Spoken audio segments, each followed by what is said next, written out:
everyone, my name is Serena. Welcome back to my channel. In today's video, I'm going to talk about everything that I've read this month, also what I've watched. So a TV show, season, and some movies. So let's just begin. I don't feel like doing stats this month because this month has been the month of finishing books, because I had a few books that I started previous months, even last year, that I finished this month. So these stats aren't very accurate because I'm not sure how many pages I've read. I will put on the screen what I think I've read, but it may not be accurate. And I'll put some images of Storygraph, the app where it tells you all the stats of the month. In March, I've read 11 books. 4 of these 11 books I have started previous months or last year even. I have watched 6 movies and finished a TV show season.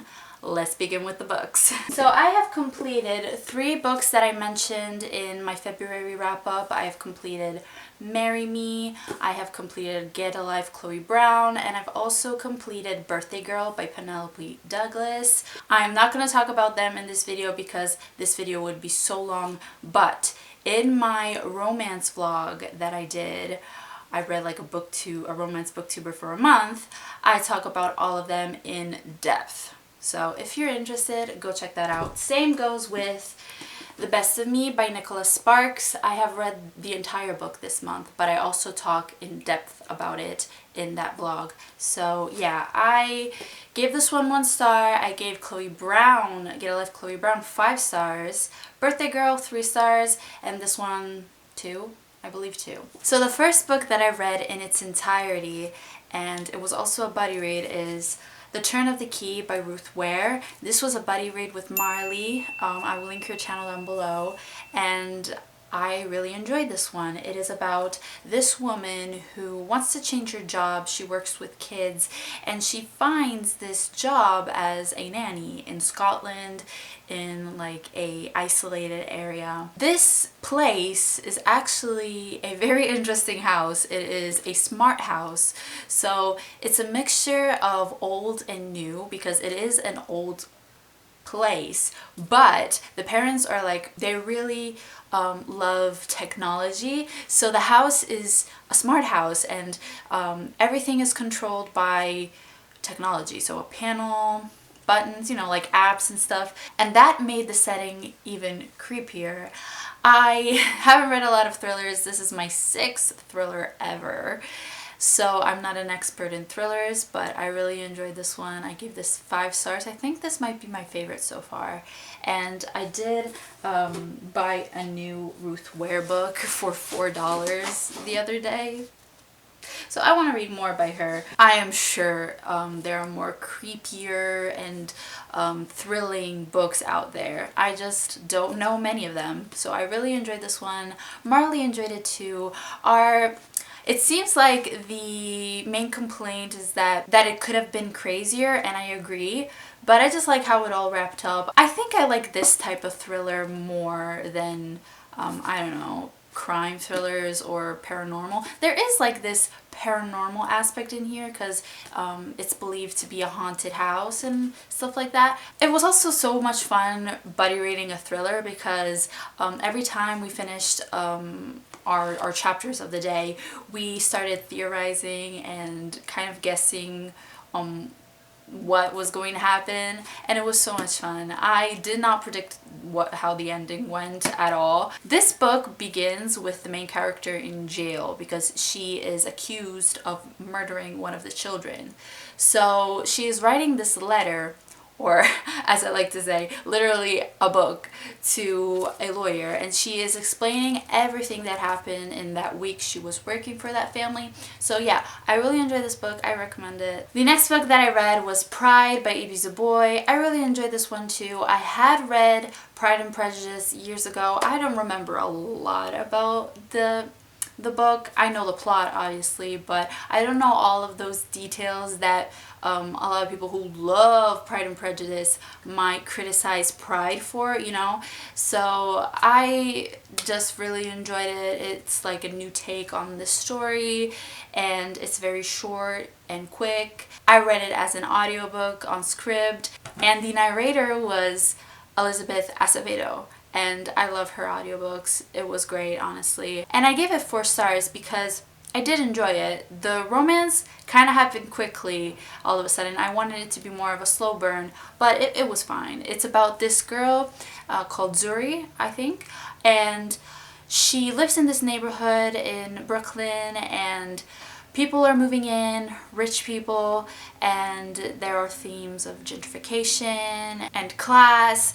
So yeah, she is not a fan of the new neighbors. She also has a big family, like the Bennett sisters. She has a lot of sisters, and they're all cool with these neighbors, but she really isn't, because she really loves her neighborhood and she doesn't want it to be harmed by these rich people who come live there. Zuri is also a poet, so we see snippets of her poetry, which I enjoyed. I remember putting this book on my TBR because Olivia Savannah from Olivia's Catastrophe, I will link her channel down below, recommended this book to me so long ago.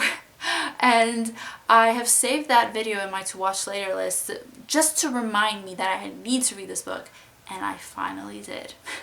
And I enjoyed it, so thank you, Olivia, for the recommendation. I do understand the criticism that it gets. I've read a few reviews on Goodreads. After I read a book, I always read reviews on Goodreads, and it seems like because it was fast-paced, the themes of gentrification and the romance wasn't very developed, but I was cool with the pace. Maybe it's because I read it as an audiobook, but I enjoyed it. I enjoyed the sister love, the family love, and it was a good modern take of Pride and Prejudice. After that, I read my second buddy read of the month with Isabel. I will link her channel down below. And we read The Astonishing Color of After by Emily X.R. Pan. This is not a thriller. It was very much the opposite. It's a very hard-hitting contemporary that has very hard topics in it. It deals with suicide, grief, depression, fitting in, even racism and xenophobia. So trigger warnings for all of that. It was really hard to get through, but it is very good. I gave it 4 stars, and it has a lot of magical realism. So if you do not like that aspect in books, maybe this is not for you, because it has a lot of magical realism, but everything wraps up nicely at the end. There's like no weird ending with a lot of loose ends. It really wraps up nicely, and there are a lot of color metaphors, which at first I thought were weird, but they never bothered me at all.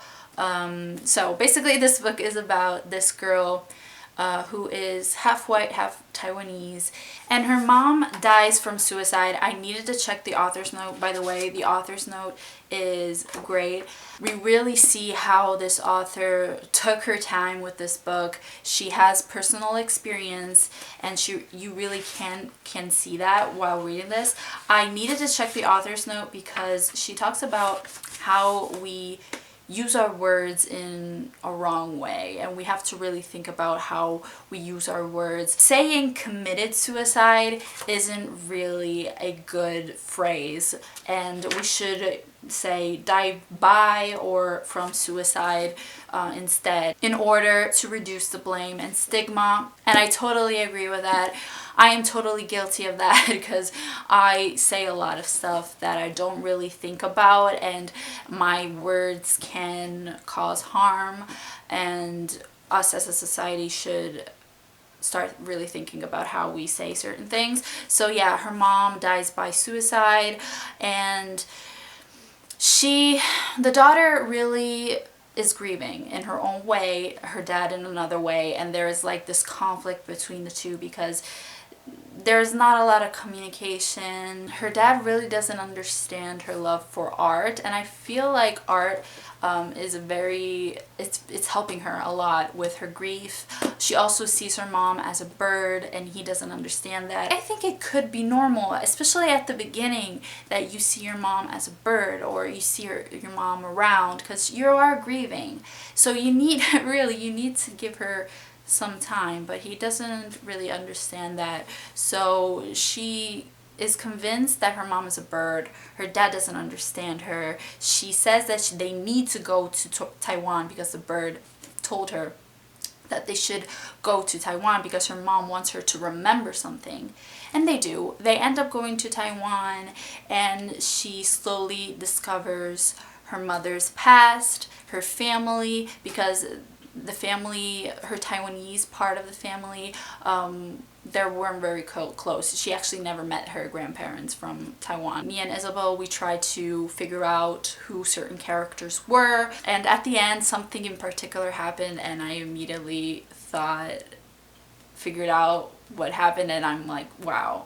I really enjoyed the ending. There are actually 3 timelines, which I didn't find confusing at all. There were chapters in the present, so Lee in Taiwan with her family, and then there were chapters in the past, in Lee's past, where we see her freshman, sophomore year of high school, and we also see her mother dealing with depression, and also we have certain flashbacks, so there's that magical realism aspect in which we see the past of the mother, the father, even the grandparents. So we see those storylines. The romance was cute, but not necessary. If you took out the romance, the book would be totally the same, in my opinion. But I'm glad that Lee has people who support her. There's a lot of Taiwanese culture. I love that. I want to read more about other cultures. Then I read a short novella to not get in a reading slump. Plus, I really needed to read this novella because I want to read the last book. And this is Morrighan by Mary E. Pearson. I really need to read the last book in the Revenant Chronicles series already because I've started it in fall. It was actually going to be a buddy read, but things happen, you know, with the pandemic, and I really wasn't in the mood for some reason, and now I just really need to get done with it, you know. But yeah, this was a short novella. At first I was having trouble getting into the story because I haven't read the book in a while, and I needed to refresh my memory. But once I figured out what it was about, it was quick. It was, I think, 120 pages.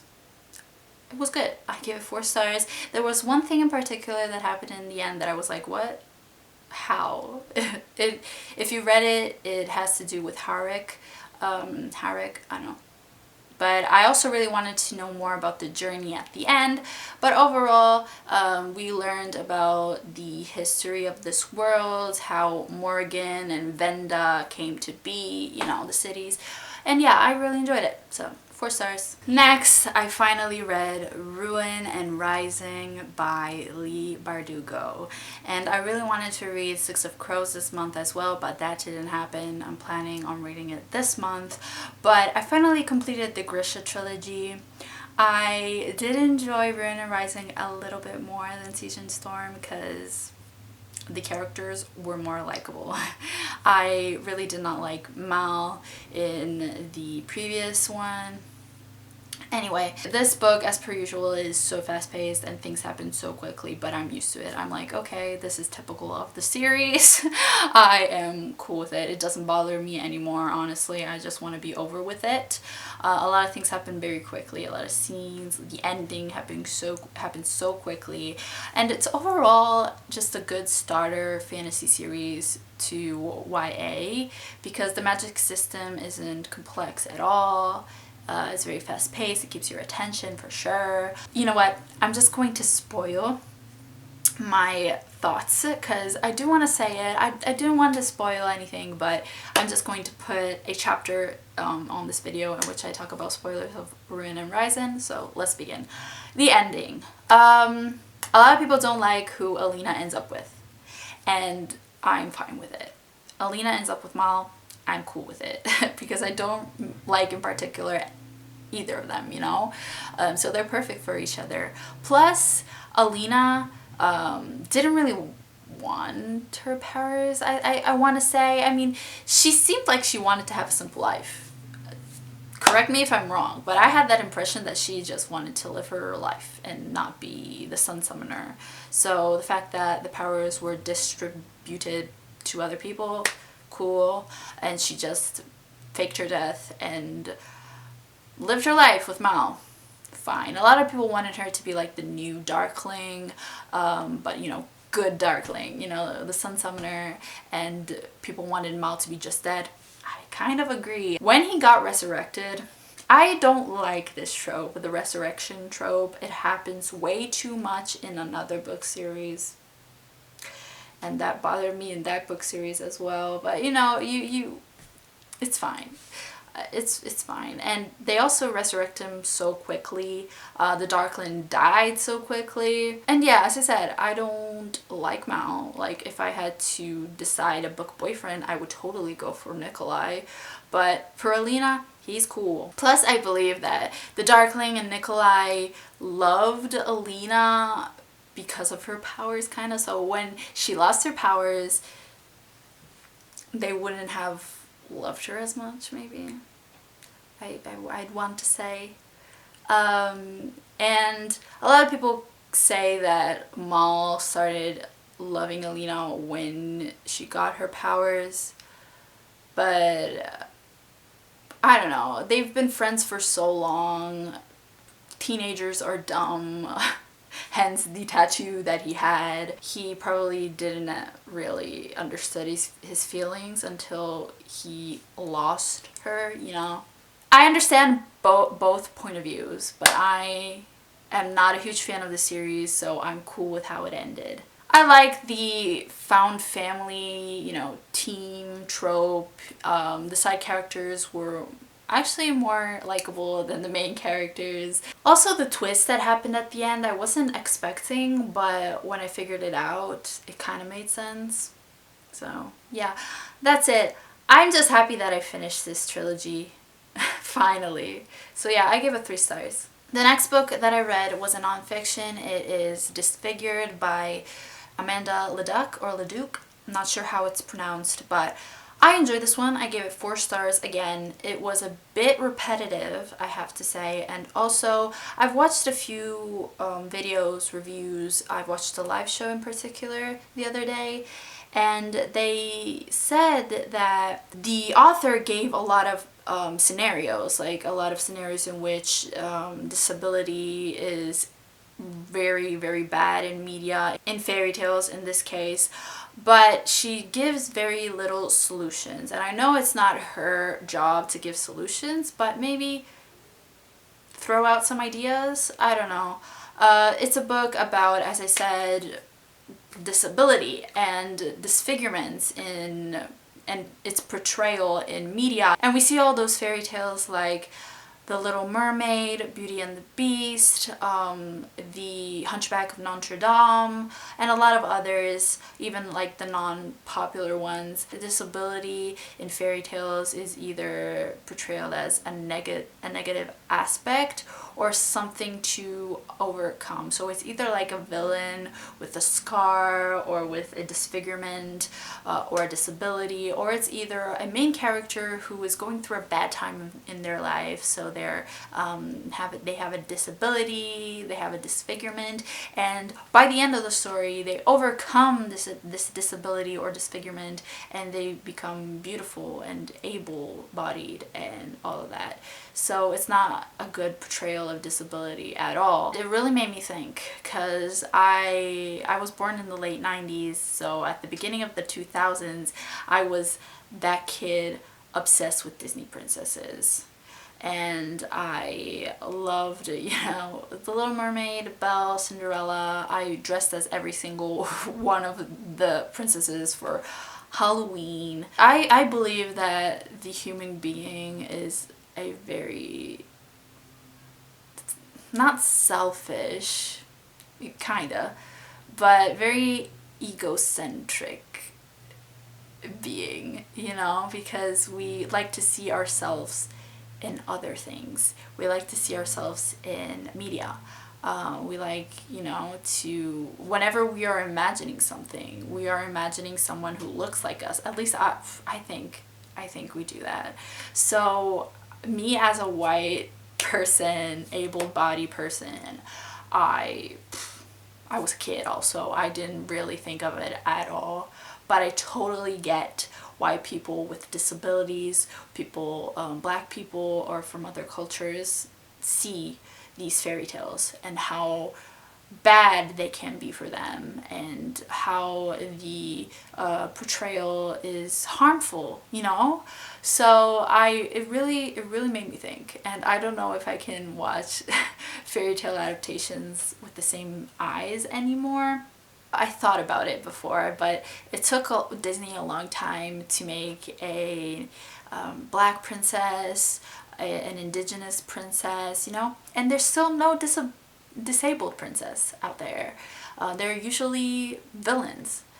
We have Scar, even though some people said, is having a scar really a disability? But it is a disfigurement, so a lot of people have scars. A lot of people have attributes on their face, on their body, that isn't considered normal. And I always say, what is normal? Normal is a social construct. So I firmly believe that we can change our concept of normal very slowly, obviously, because it's not something that happens overnight. But I'm hopeful that we can change our minds for what concerns what is considered normal. And yeah, Disfigured is part memoir, part short collection of essays, because the author also talks about her experience with cerebral palsy, CP. So we see her experience when she grows up, how she sees the Little Mermaid in particular, because the Little Mermaid, as we know, doesn't have legs. She has a tail, but then she gets the legs, but she has to lose her voice to get the legs. Read the book, honestly. It's really good. It really is eye-opening. Also, warning, if you have not watched Game of Thrones and you're planning on watching Game of Thrones, this book spoils the ending of Game of Thrones. Warning y'all, because I think that people would like to know that if they are planning on watching Game of Thrones. Lastly, I finally completed a book that I started last year. Literally a year ago. And I just put it on pause and didn't think about it again. And I finally picked it up again and I finished it, because it's not even a long book. It is like 270 pages, which isn't long at all. And that is Words in Deep Blue by Kath Crowley. I enjoyed it. I mean, 3.5 stars. It was nothing special. And the fact that it took me a while to read, that kind of, you know, put me off. But it is about books. You know, it's a book about books. It's about this secondhand bookstore and these people who live and work there, and the struggle with bookstores nowadays. They're kind of disappearing, especially the small business bookstores, and not these big chains like Barnes and Noble. We also have another character, Rachel, who is dealing with grief after the death of her brother, and yeah, it's about these two kids who have been separated for 3 years, and now they're getting back together. It was cute. The characters weren't the best, especially Henry, because he was obsessing over another girl who didn't love him, and I'm like, wake up! This girl is horrible. She is kind of shallow because she thinks that he doesn't have a lot of money because he works at a bookshop and all that. So I'm like, please stop. That was frustrating. I really liked the side characters, George, Martin. They were cute. The ending, as I said, it talks about grief, so it's about Rachel dealing with grief, Henry dealing with the grief of possibly losing his bookstore. Oh, it also has a lot of letters, because the secondhand bookstore has a letter library, so people exchange letters and put them in books. It's cute. It's a really cute book. Usually these books are classics. but it's fine. It's also set in Australia, which I find cool because they were talking about the end of summer in March, and I'm like, and then I remembered it's Australia. Let's talk about the only TV show season that I watched, and that was The Crown season 4. I actually started this back in December, but I finally finished it in March, and I totally understand why this show gets a lot of awards, because I'm reminded of that every single episode that I watch. It is very well done. I think it's like the most expensive show out there. It's very well done how they reenact real scenes that happened. Obviously it's a TV show, so they are very more dramatic, but there are some things that really happen in real life. In this season in particular, we have Diana and Charles, and the way the actor who plays Charles makes me angry. That storyline made me so angry. He really cheated on her since day -1, and she did her best to make that marriage work.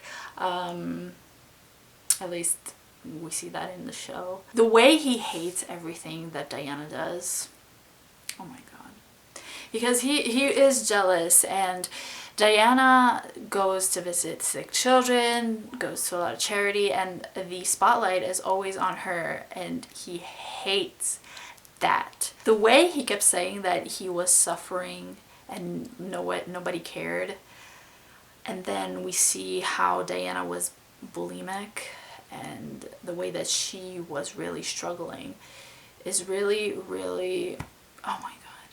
I really recommend this show. We all know what happened, and I cannot wait to see it portrayed in future seasons. So yeah, I do understand why it gets a lot of awards. As for the movies, I have watched Malcolm and Marie on Netflix. This movie, okay, we have Zendaya and John something Washington, I don't remember, I'm sorry, but they did a great job.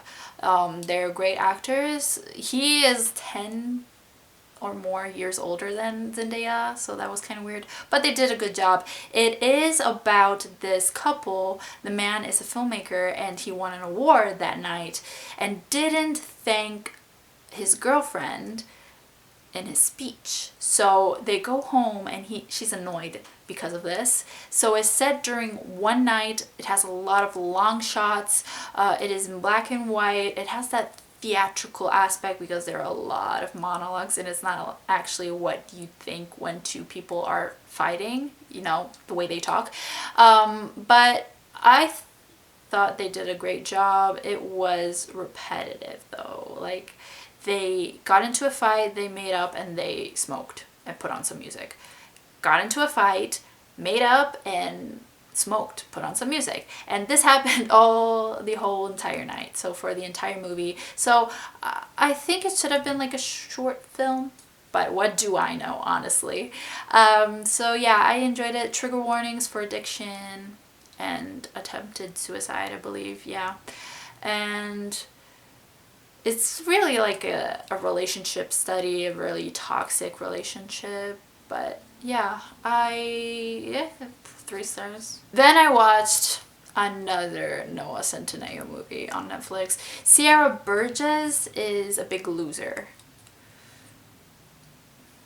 This movie, okay, first of all, I want to say that it has an 80s, 90s vibe. The music was good.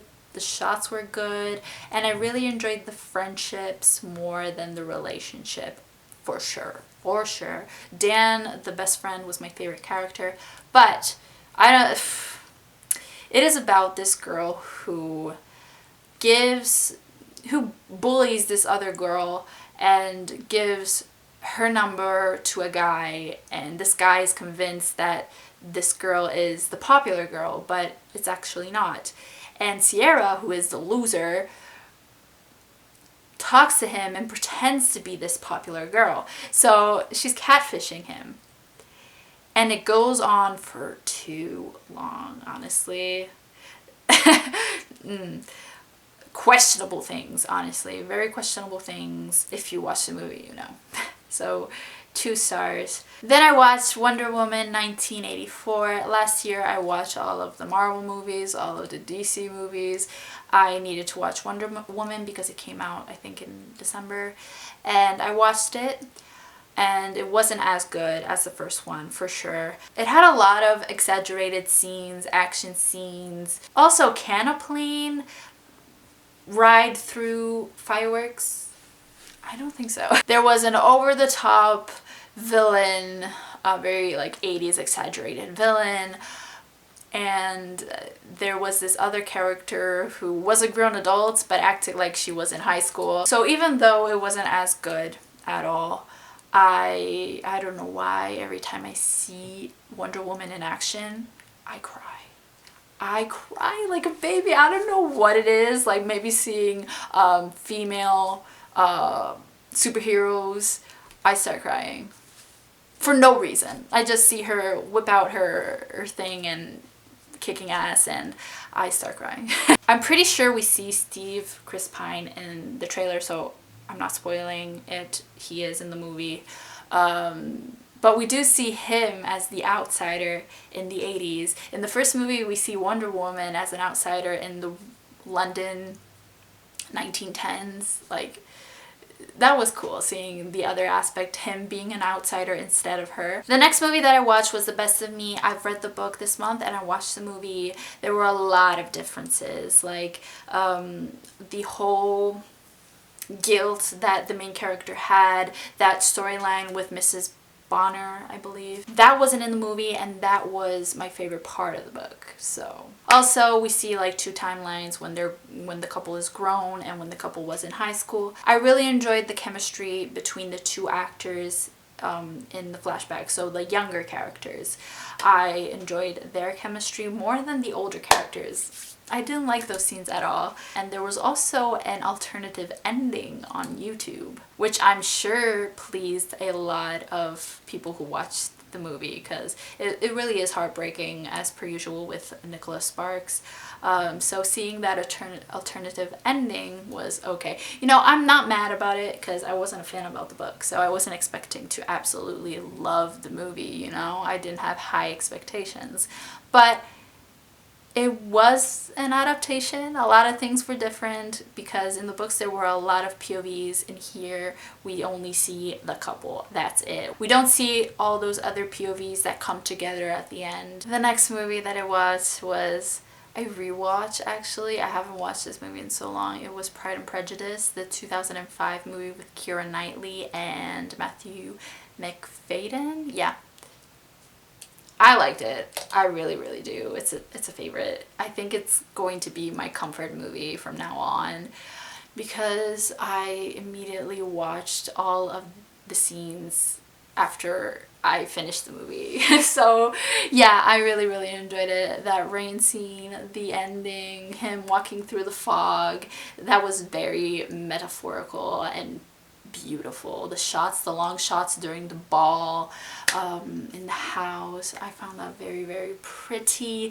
Keira Knightley did a great job. She definitely deserved the nomination for, you know, the Oscars, even if she didn't win. A lot of people seem to think that this Mr. Darcy was really, really socially awkward and less proud. And I have not watched the other adaptations of Pride and Prejudice, so I cannot make a comparison. I want to watch the miniseries with Colin Firth, but I really enjoyed this Darcy. He was very socially awkward, and I've always thought of me as a very Lizzie character. I think we all want to be like Lizzie, but I think most of us, we're Darcy. We're Mr. Darcy for sure. And I have watched videos on YouTube about this movie in which there are only scenes with Mr. Darcy being Mr. Darcy, and they're like subtitles of his inner monologue. I don't know how to explain it, but just search Pride and Prejudice, but just Mr. Darcy being Mr. Darcy or something like that. There were a lot of like very well-known actors in this movie. Of course, Keira Knightley, she is so pretty. Oh my gosh, I love her. Also, we have Donald Sutherland, who played President Snow. We have Jenna Malone, who also played a character in the Hunger Games movies. Then we have Judi Dench. All great characters. Mrs. Bennet was so annoying. And after that I tried finding like another romantic movie. It wasn't a drama period, but more of a rom-com. I'm gonna talk about that, but it wasn't the same, you know? Last thing that I want to say about Pride and Prejudice is that there is this criticism that it was more modern, you know? That the way that Elizabeth acted was more modern, the dad was more modern. Of course, Darcy is more approachable than the book. I haven't read the book in a while, so I need to reread that. But I don't care. I enjoyed it. I loved it. I've been at home for too long, honestly. The last movie that I watched this month was a rom-com, 2 Weeks Notice. I was trying to find like an early 2000s rom-com. I was really in the mood for that. And this was the only one that I found on Netflix. The actors in this movie are Hugh Grant and Sandra Bullock. On IMDb, it says a lawyer decides that she's used too much like a nanny by her boss, so she walks out on him. Obviously, she gives 2 weeks notice, and in the meantime she is like training another person to take her job, and she slowly realizes that she doesn't want to leave, or she doesn't want to leave him. She wants to leave the job, but she wants to stay in touch with her boss, you know? And it was okay. I was shocked to see Donald Trump in this movie. He made a cameo. So seeing the future president of the time, this was made in 2002, was not expected. 2.5, 3 stars. It wasn't bad. I mean, they're both very funny actors, but it's not like a rom-com for me, you know? And yeah, those are all the things that I read and watched in March. That was a long one, honestly. How long is this video? What was your favorite read or watch of the month? Let me know down below, and I'll talk to you in my next video. Bye!